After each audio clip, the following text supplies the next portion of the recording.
Bom, então vamos iniciar aí. Boa noite, Artemio. Vamos deixar aí a aula gravada, né? Então a gente inicia aí mais um AUC, a gente inicia um novo módulo, né? Agora a gente parte para o modo específico um, né? Agora, Artemio, eu, o pessoal for assistir depois, esse módulo ele agora é mais mão na massa, né? A gente agora começa com montagem de sistemas mecânicos, depois vai para montagem de sistemas elétricos. Por fim, né, a gente vai para montar sistemas de controle e acionamentos eletromecânicos. Então, aqui agora ele é mais mão na massa, mais procedimento, né? Mas fala assim, bom, aí você vai, só antes de iniciar de fato, quero só mostrar aqui o início, né, como é que é compartilhar, né? Então, ela iniciou no dia 30 do 11 e vai até o dia 21 do 2. Vai ter uma parada, né, de férias, só que é férias da escola, né? A plataforma continua aberta. Essa que é a programação de aula. Então a gente tem uma aula hoje. Na semana que vem a gente não vai ter aula. A gente vai ter aí é, o nosso workshop. Depois eu vou passar divulgando, se vocês quiserem participar, workshop da área da mecânica, eletromecânica, da área de alimentos, mineração, química, automotivo e refrigeração, certo? Vocês fazem inscrição aí e depois tem um ganho um certificado, né? Aí no primeiro dia aí, né? Quem gosta de bebida, de beber aí, vai ter um sorteio aí de cerveja, né? No primeiro dia, né? Então, todos que apreciam aí, participe. Então vai ter a próxima no dia 19 do 12, depois a gente dá uma pausa e volta só em fevereiro, no dia 6 de fevereiro e depois no dia 13, né? Mas a plataforma continua aberta, né? Qualquer coisa estou à disposição. Essa SAP, ela tem três situações de aprendizagem, né? Três atividades e dois fóruns de discussão. Vocês vão lá, respondem e eu atribuo a nota, né? Responde em cima de uma temática e eu atribuo a nota. E aqui as datas dos encontros presenciais. Até primeira ordem, tá? Essas datas aqui originais. Qualquer alteração que tiver, eu já faço daqui, né? Mediante o pessoal da escola que faz solicitação de mudança. Certo?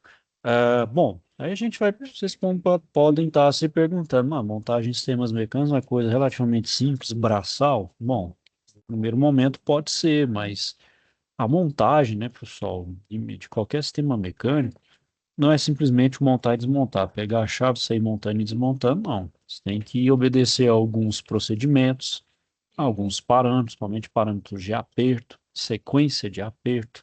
Então, para a gente tem que utilizar alguns recursos, como por exemplo um torquímetro, né, a sequência correta com o torque correto, né? Então, por exemplo, vai montar um motor com um retentor, você não pode apertar de qualquer forma, tem que ser um torque correto para não danificar o retentor. Se danificou o retentor, ele perde toda a sua função principal, que é o quê? Reter o lubrificante em diferentes partes que estão unidas ali, né? Retentor, o que que é a função de um retentor? Por mais que seja perfeitamente usinado as duas peças, vamos supor ali cabeçote e bloco, mas sempre fica ali uma pequenas saliências ali, perfeições, né? Então, se você unir metal com metal ali, por mais que você coloque aperto nos parafusos, vai ter ali espaços vazios. Então, já que o motor é um sistema que o sistema de arrefecimento de óleo ele age sob pressão, então esse óleo, esse líquido de arrefecimento vaza para fora. Então por isso que eu utilizo o retentor para poder então reter, para não ter vazamento desse fluido, né? O fluido de arrefecimento, que é justamente para refrigerar o motor, e o de lubrificação e o de óleo para, né, que vai fazer a função de lubrificar o meu sistema. Então tem os procedimentos corretos, pessoal. Isso aí que a gente vai ver ao longo dessa unidade curricular. Bom, então vamos iniciar aí para a primeira situação de aprendizagem, vamos entender aí né, o contexto e os conceitos que estão por trás dele aí, né? Bom, então, bom dia, João. Preparado para o treinamento com a equipe multidisciplinar? Sim, estou aprendendo novos procedimentos de trabalho com um programa de melhorias. Vejo que você está empenhado em aprender tudo que é proposto. Sim, busco ser aplicado. Qual será a tarefa de hoje do treinamento?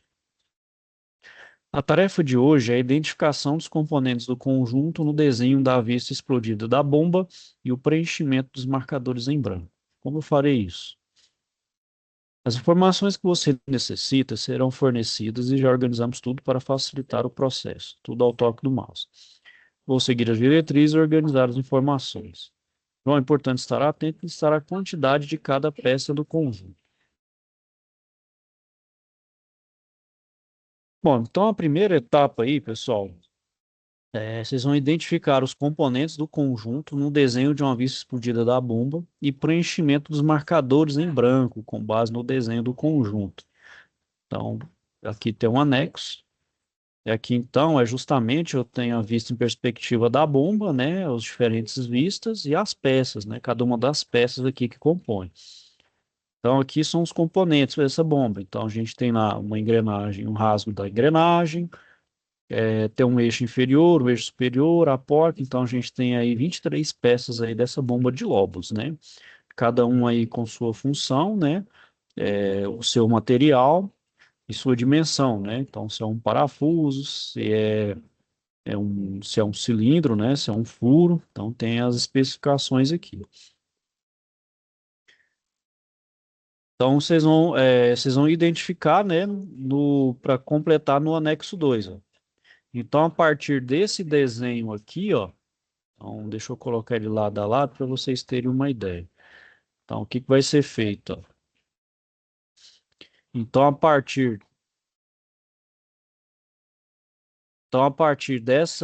desse aqui do lado direito, vocês vão preencher aqui do lado esquerdo. Então, vocês vão identificar as peças que estão aqui no desenho normal, né, no desenho 2D, e colocar na vista explodida, né? Então, aqui, pessoal, por exemplo, esse desenho do lado esquerdo nos dá uma noção do ponto de vista de projeto, né? De como ele é concebido, né? As partes, tal, né? Mais ou menos localização e as funções de cada peça. A vista explodida, pessoal, ela é muito importante, principalmente, né? Para o próprio projeto, né? Para a fabricação, né? Quando você está fabricando pela primeira vez esse produto, ele precisa passar por um processo de montagem, sabe? Que são diferentes peças, né? E também para manutenção, né? Então, manutenção, você vai fazer uma manutenção, por exemplo, no lóbulo dessa minha bomba, então precisa fazer uma usinagem, então você tem que ter especificações desse sobressalente para poder fazer uma encomenda. Aí pensa também, bom, essa bomba, ela é antiga, já não tem mais, ela já está em desuso, né? Só que ela ainda tem vida útil, ela tem uma vida útil, então não faz sentido eu condenar. Então eu preciso de uma peça sobressalente que não fabrica mais. Então eu preciso fazer uma espécie de engenharia reversa para poder, né, fabricar essa peça, né?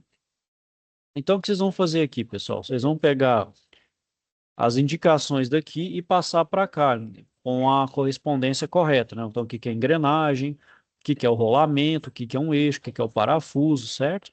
Vocês vão fazer corretamente passando dessa aqui da direita para a esquerda, certo? E fazendo a numeração correta aqui nos componentes. Ok? Tem alguma dúvida aí, questionamento, Arthur?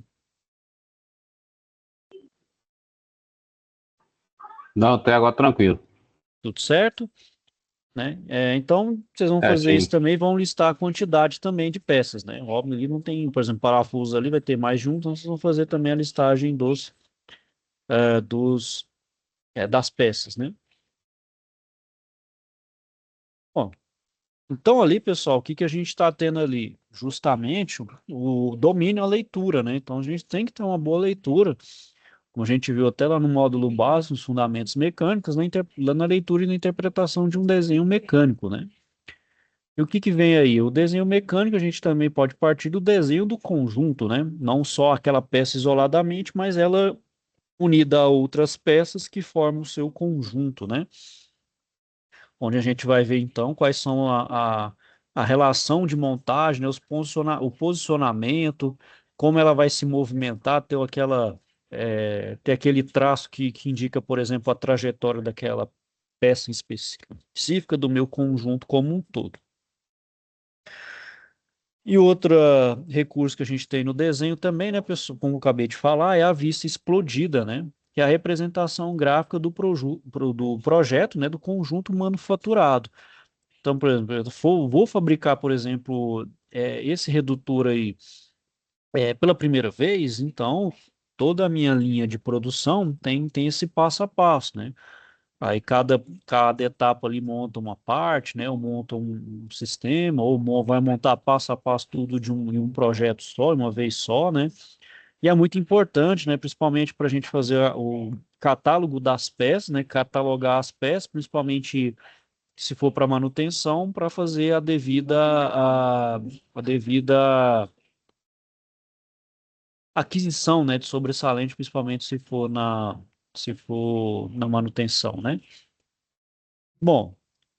Todos esses conjuntos, pessoal, eles são formados, né, como a gente também viu no módulo anterior, dos elementos de máquina, né? Então, os elementos de máquina são aqueles elementos, vamos dizer assim, aqueles elementos unitários que fazem parte de uma máquina. Então, se eu juntar vários elementos de máquinas com várias funções distintas, ele vai formar a máquina.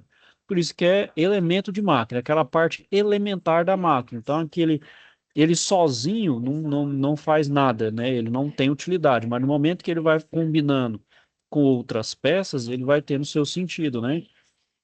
Então, dando, por exemplo, o exemplo básico, o redutor, né? O que que é um redutor? O redutor eu tenho um eixo de entrada, né? Então, tem um eixo, né? Então, tem um eixo, uma chaveta, que ele tem uma velocidade, preciso reduzir ela quantas vezes eu preciso lá na outra ponta do redutor. Então, esse redutor ele vai ser feito por uma carcaça, vai ser feito por um eixo, vai ter rolamento, vai ter engrenagem, pode ter outros elementos, né? Um lubrificante, né? Ou seja, vários outros componentes, né? Parafusos. Então, a gente está lidando aí com vários elementos de máquina. Então, eu vou juntando ele, ele me dá o conjunto, que é o que? O redutor, né? Aqui eu vou falar rapidamente dos elementos de máquina, pessoal, já que eu já deu um pouco destrinchado um pouco mal lá no módulo básico, que é só para ter uma noção mesmo desses componentes, né? Então, pessoal, o rolamento, né, a gente quase não percebe, mas ele está extremamente presente, né, nas máquinas, né? Então, por exemplo, em um carro, né, no automóvel, pode ter de 100 a 150 rolamentos, né? Então, a gente tem rolamento nas rodas, tem rolamento no motor, tem rolamento em outras aplicações dentro do carro ali, né? Que a gente óbvio não vê, né? Porque eles ficam mais escondidos, mas você vê, tem até 100, 150 rolamentos. Pensa tanto de aplicação de rolamento tem em um motor, né? Ou em um carro em si, né? E o que que o rolamento serve, né, pessoal? Principalmente, né, absorção ali, né, de vibração, né? Então, as rodas, né? Então, se não tivesse rolamento, que isso é a roda ia vibrar, né?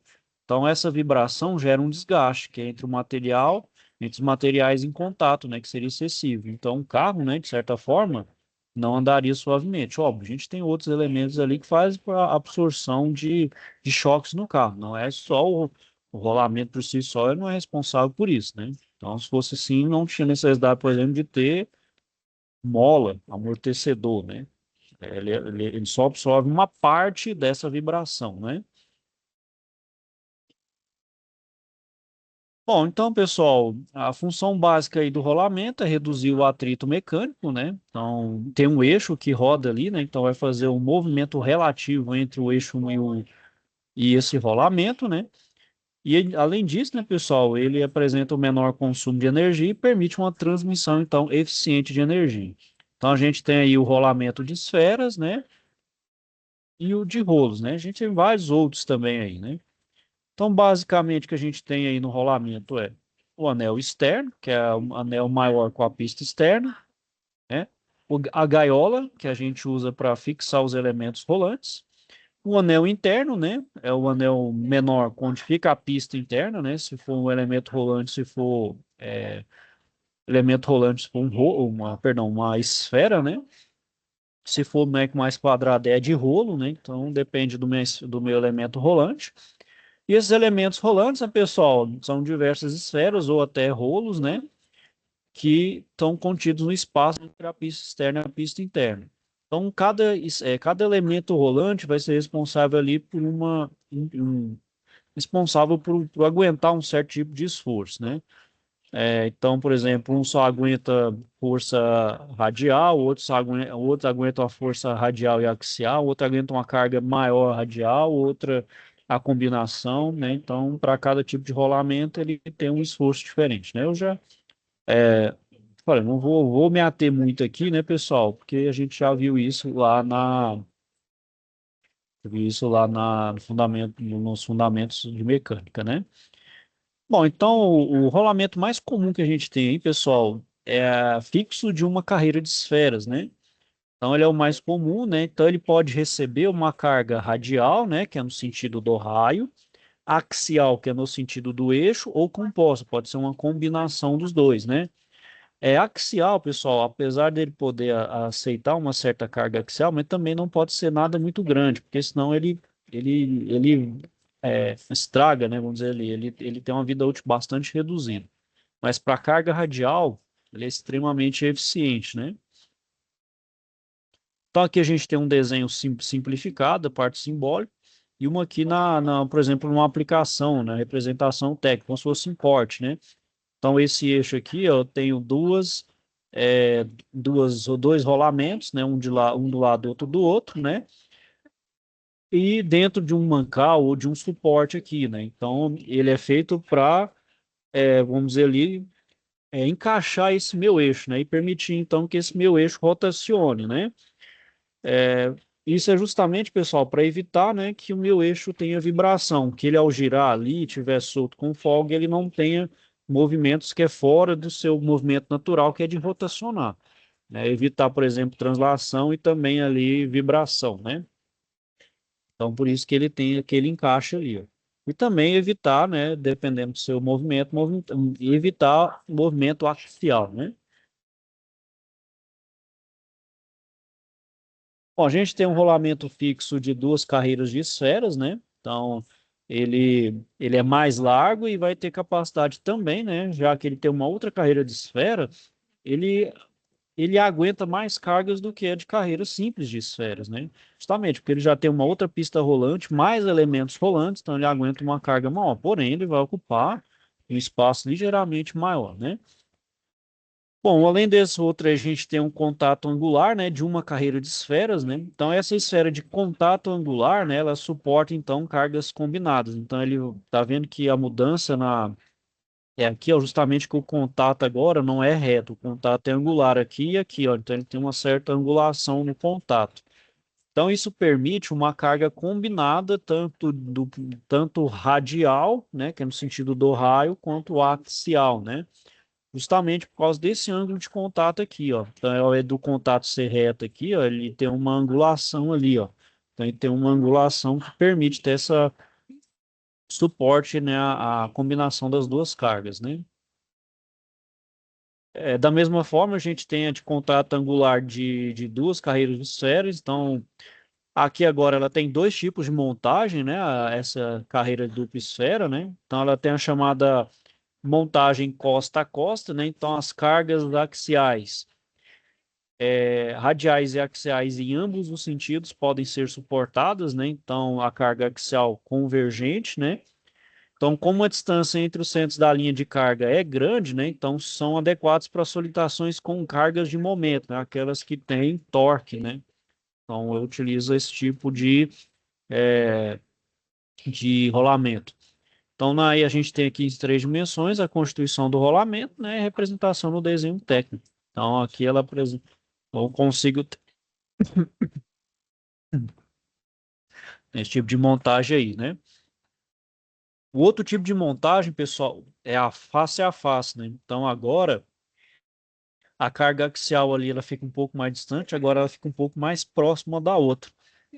Que aqui, ó, a gente faz essa análise aqui, ó.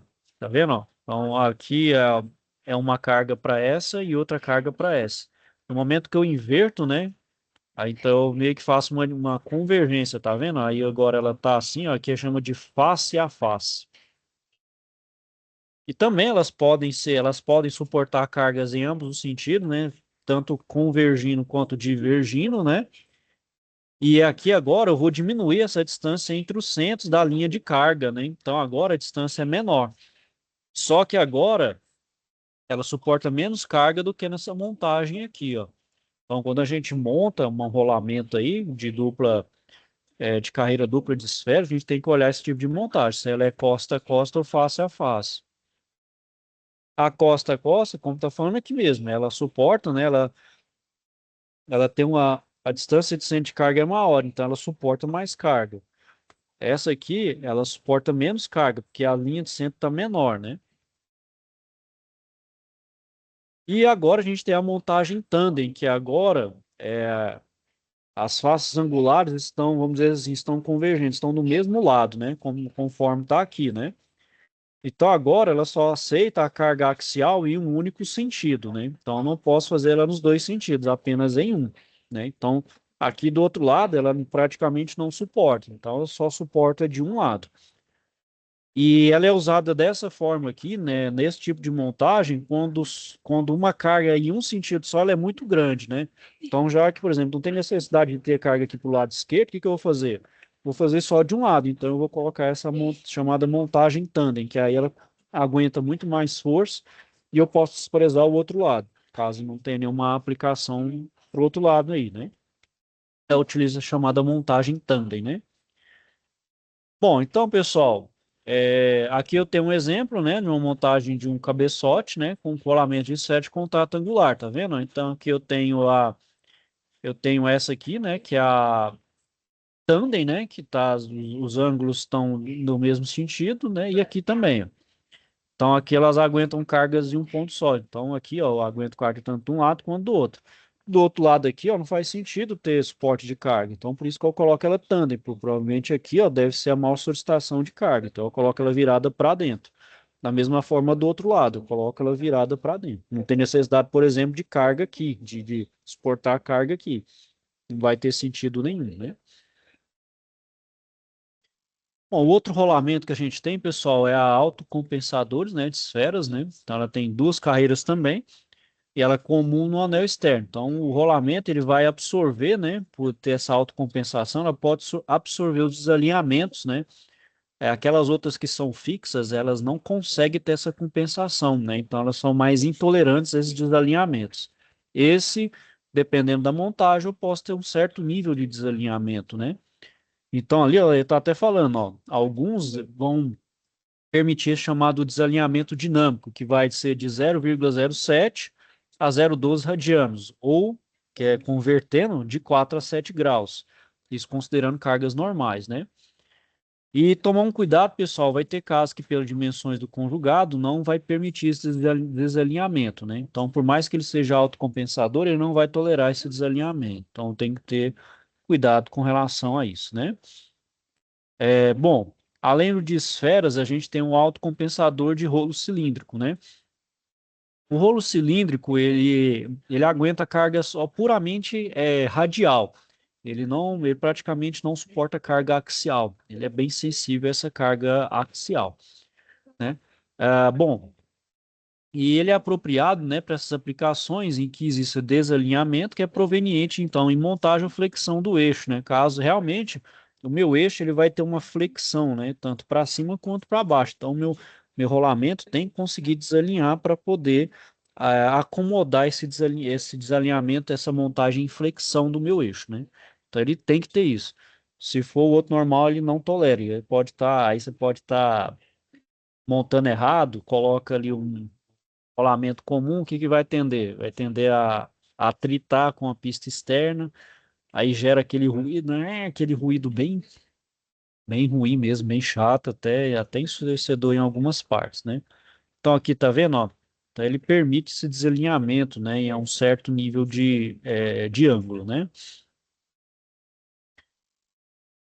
Bom, pessoal, os rolamentos axiais de esferas, né? Então eles vão ser fabricados com escora simples ou dupla escora, né?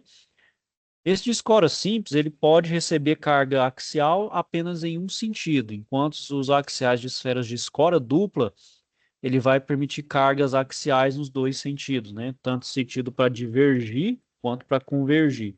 Enquanto que o de um sentido único, ele só vai permitir ou uma carga de um lado ou do outro, e sempre o da outra ali, do contrário, ele não recebe, não suporta, né? Bom, os rolos de agulha, né, pessoal? Ele também tem rolos cilíndricos, agora de diâmetro bem pequeno, em relação ao comprimento, né? Então, por isso que é agulha, né? Ele é um rolo, mas é bem com um certo comprimento e uma espessura bem fina, né? E essas extremidades desses rolos, eles são bem abauladas para modificar uma linha de contato entre a pista e os rolos, né?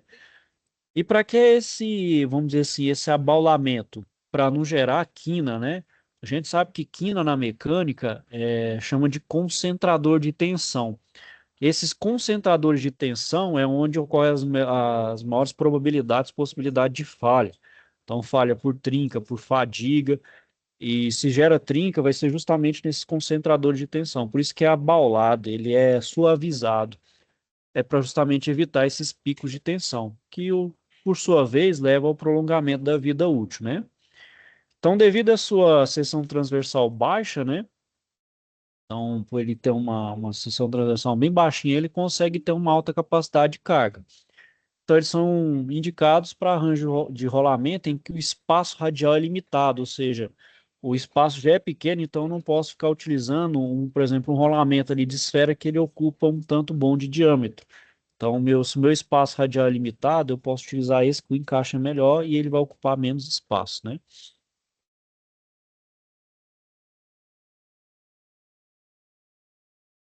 Bom, aqui, pessoal, a gente tem um rolamento duplo, né, de duplo cilindro, né, de rolo cilíndrico. Ele tem um contato linear com as pistas, né? Então ele, como eu falei, ele suporta altas cargas radiais, né? E os rolos são guiados pelas bordas, tanto pelo anel interno quanto externo, né? Também são aplicados para altas rotações, né? Já o de esferas, ele não consegue altas rotações, né? E a carga dele é menor do que, por exemplo, de rolo cilíndrico. Então aí vai depender da sua aplicação, né? Principalmente de carga e de rotação, né? Bom, e os rolamentos de rolo cilíndrico, pessoal, eles são separáveis, né? Então a gente consegue separar e são até fáceis para a gente montar e desmontar, né? Mesmo quando são necessários ajustes ali por interferência, né? Então a gente tem um exemplo, né, simplificado e de como ele aqui do desenho esquemático, né?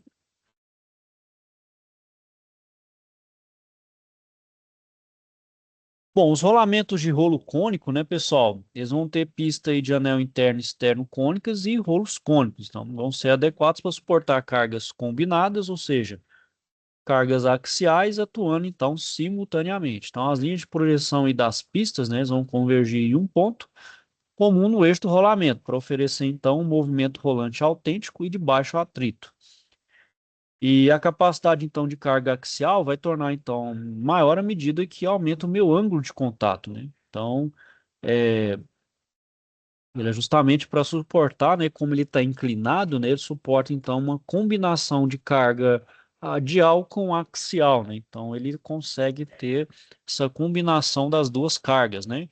Como está aqui, ó. Então é a força axial e a radial. Então ele vai ter uma resultante que é a combinação dessas duas aqui, né?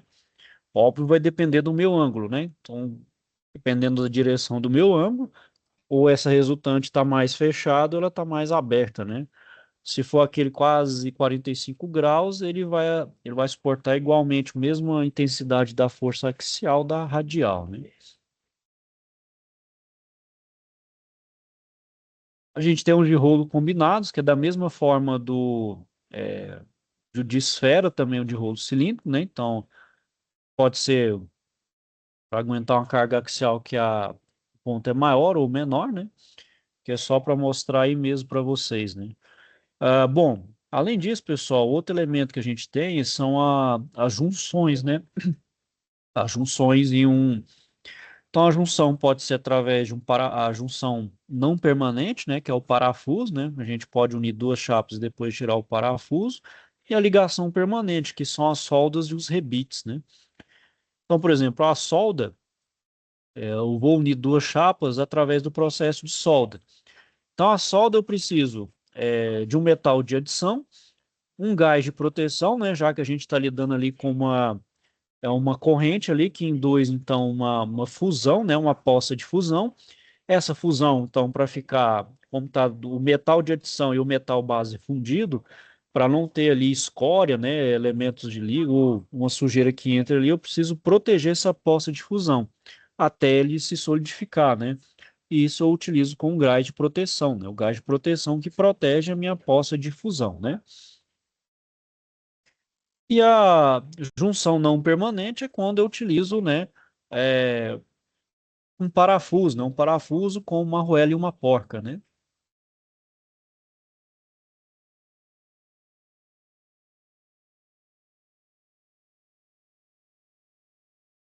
Bom, pessoal, então, né, o principal elemento aí do parafuso é a rosca, né? Então, são elementos roscados, né? Então, ela vai ser uma saliência em forma helicoidal que vai se desenvolver tanto externamente quanto internamente, né? Ao redor de uma superfície cilíndrica ou cônica, né? Então, essas saliências são denominadas filetes, né? E o passo, né? O passo da rosca, ele é definido pelo avanço de um parafuso quando descreve uma rotação completa, né? Então, quando se enrosca uma porta que se mantém imóvel, né? Então, a gente tem dois sentidos da rosca, né? A esquerda, quando o aperto se dá girando o parafuso à esquerda, ou à direita, né? E, além disso, ela pode ter de uma a quatro entradas, né? Então, vai ter rosca dupla, tripla ou quádrupla, né?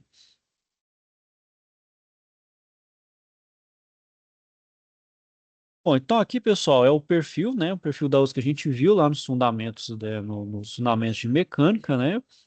Então, o perfil da rosca, a gente tem um perfil triangular, né? Então, só a métrica, o Whitworth americano. Então, a gente tem esses três elementos aí geométricos, que é a raiz, né? Que é a superfície inferior, o flanco, né? Que é a lateral, e a crista, né? E, além disso, a gente tem esse parâmetro geométrico, que é o passo, o ângulo de perfil, o ângulo de hélice da rosca, o diâmetro principal, o diâmetro secundário e o diâmetro do passo, né? Bom, e as roscas, pessoal, ela vai ter alguns tipos de perfil, né? Entre ela e o trapezoidal, né? Que vão ser utilizados aí nas máquinas operatrizes, né? Então, principalmente naquelas que precisam de posicionamento. Então, por exemplo, as máquinas CNC de torno, né? Então, tem aqueles parafusos, né? A máquina de impressão 3D que vai utilizar, então, tanto para orientar em um eixo quanto no outro, e até também eixo X, Y e Z, né? Então, vai utilizar esse tipo de perfil de rosca, né? Para dar precisão de movimento. Tem esse tipo aqui que é utilizado, por exemplo, no macaco, né, que a gente chama de potência, né, chama de parafuso de potência. Então eu giro ele, e ele vai, a potência que eu coloco ali, ele vai, por exemplo, transferir para o carro, então vai levantar o carro, né, então o macaco do carro, né, essa é chamado de é, parafuso de potência, né, e o perfil quadrado também vai ter ali, né, seus perfis, vai ter o seu parâmetro geométrico, né, que é o passo, né, a altura do filete, né? O parâmetro A, que tudo é referenciado em relação ao passo, né? O perfil redondo, né? Então, é caracterizado aí pela forma dos filetes. Então, ele é utilizado quando eu tenho desgastes importantes devido à condição de trabalho. Então, por exemplo, transmissão linear de conjunto de máquinas operatrizes, né? E aqui eu tenho os vários tipos de parafuso, né, pessoal? Com o seu perfil aqui de acionamento, o tipo de cabeça também, né? Tem as várias formas aí, né? Bom, sobre a cabeça do parafuso, né, pessoal? A gente tem aí com a cabeça sextavada, né? Então, muito utilizada aí na fixação de peças que precisam de um forte aperto, né? Então, a gente pode utilizar uma chave boca ou estrela, pode ser utilizado com porcas ou até individualmente, né? E aqui a gente tem as dimensões do parafuso, todas elas, pessoal, ela é relacionada com esse D. Esse D é o diâmetro nominal. Então, se eu tenho um diâmetro nominal, todas essas partes do parafuso, ela é correlacionada com a sua diâmetro nominal, né? Então, por exemplo, a altura da cabeça é 0,7 vezes o diâmetro. Esse S aqui, que é uma largura, é 1,7 vezes o diâmetro. Essa distância entre os vértices é duas vezes o diâmetro, né? O comprimento útil, né, do parafuso, né, que também tem medidas padronizadas, assim como o comprimento da rosca, aí já é também padronizado. E esse raio de curvatura aqui também é conforme o meu diâmetro. Então, esses parâmetros aqui, tirando o comprimento e a rosca, são todos parametrizados de acordo com o diâmetro do parafuso. A gente também tem a de cabeça cilíndrica e sextavado interno, né? Então, quando elas demandam um bom aperto e tem um espaço restrito, né, para o manuseio de ferramenta, né? Então, ela tem um sextavado interno ali, né? Também tem os seus parâmetros geométricos. A com escariada com cabeça de fenda, né? A, a sextavada, né, sem cabeça, né, com sextavada interna, então ela não tem uma cabeça, ela já é o próprio corpo dela ali, né?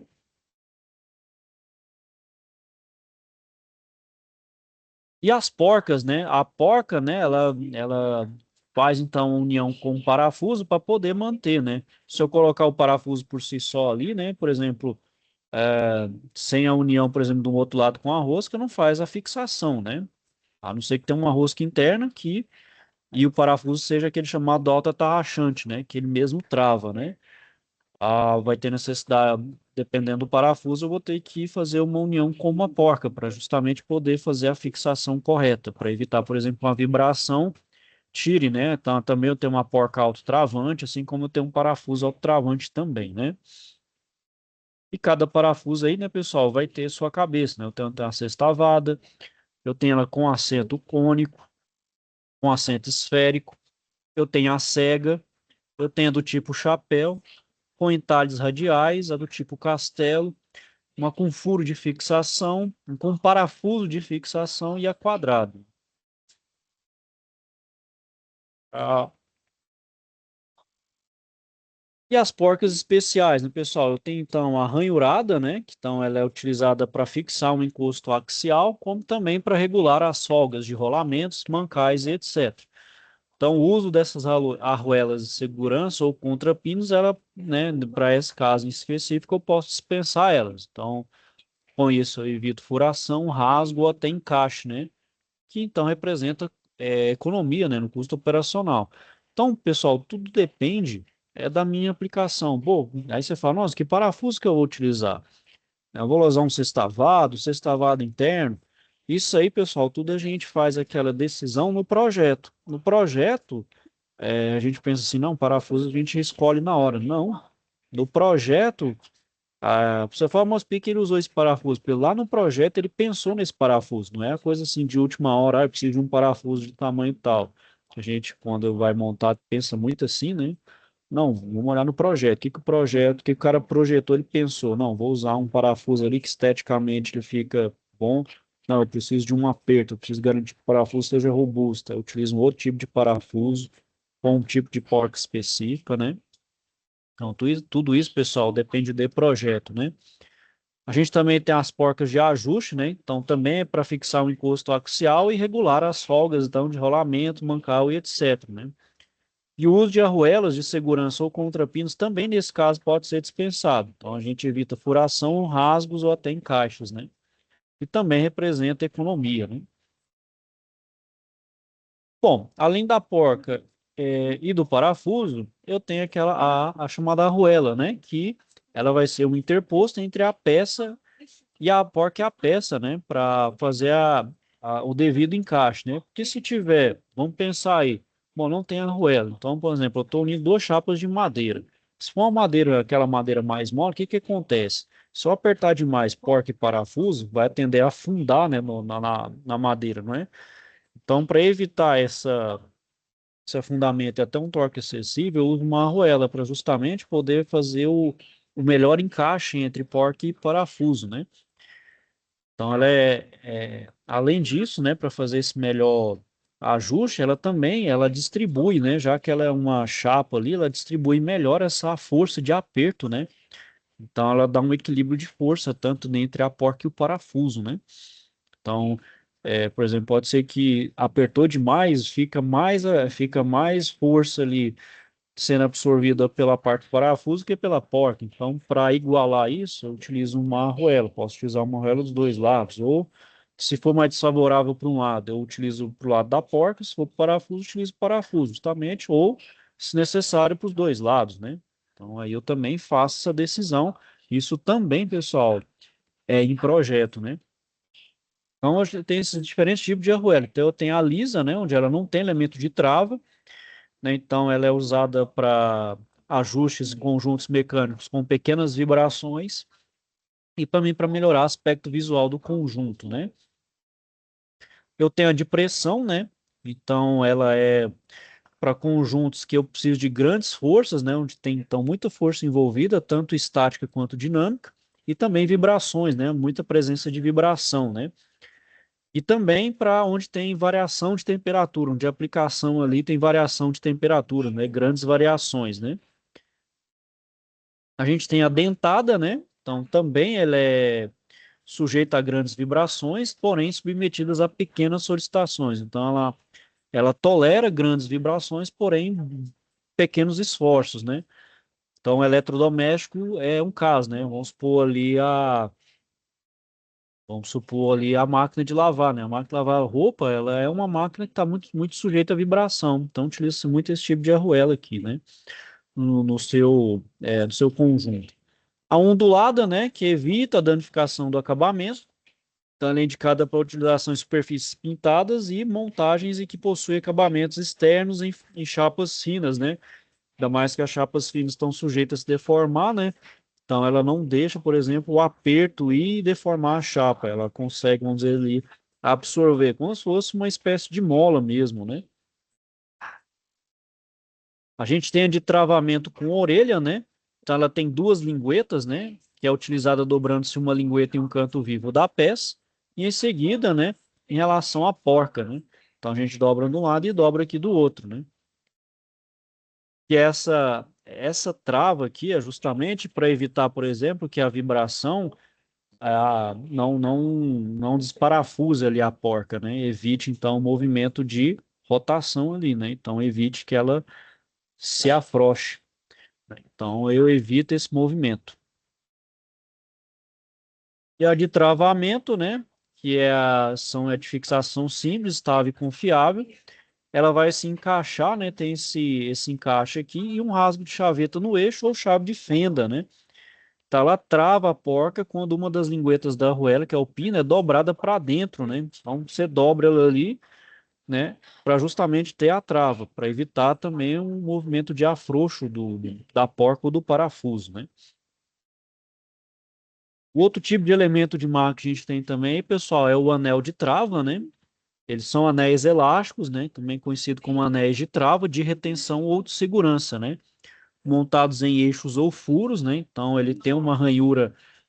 Cada eixo ali, então, vai ter uma ranhura certinho para acomodar esse tipo de anel, né? Esse anel de trava, né? E ele é utilizado, o aço, né? Que é utilizado é o mola, né? Porque ele é justamente para poder ajustar. Tanto que você utiliza aquele, aquele alicate de bico, né? Que ele tem um bico encurvado. Parece um bico de um pássaro, né?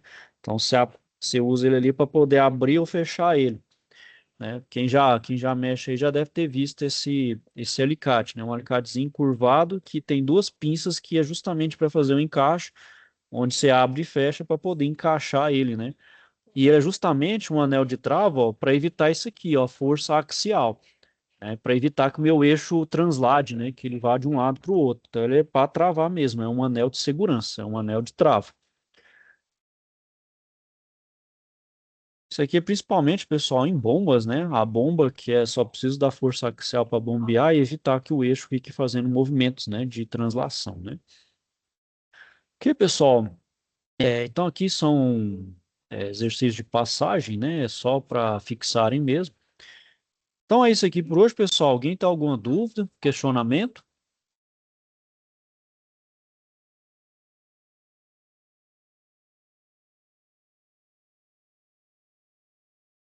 Tranquilo, pessoal?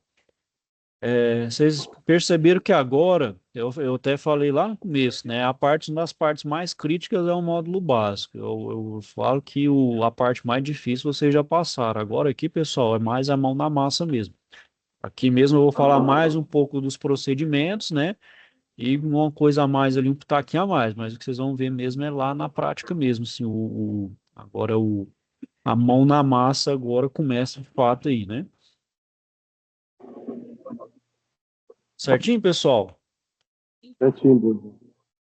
Bom, pessoal, então é isso aqui. Eu vou finalizando aqui por hoje. Caso tenha alguma dúvida, questionamento aí, não deixe de procurar, tá bom, pessoal? Então, vou desejar a todos aí uma Uma boa noite, ok? Fiquem então todos com Deus aí. Até a próxima. Boa Até a noite. próxima. Boa noite. Tchau, tchau, pessoal.